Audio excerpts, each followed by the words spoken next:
Welcome sa bagong tutorial video mula sa RoboForex. Ngayon, ipapakita namin sa iyo kung paano magrehistro bilang isang partner gamit ang iyong phone.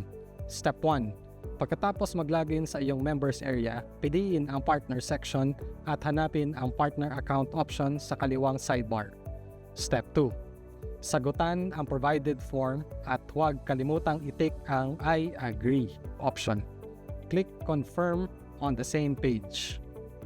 Step 3. Meron ka ng partner account.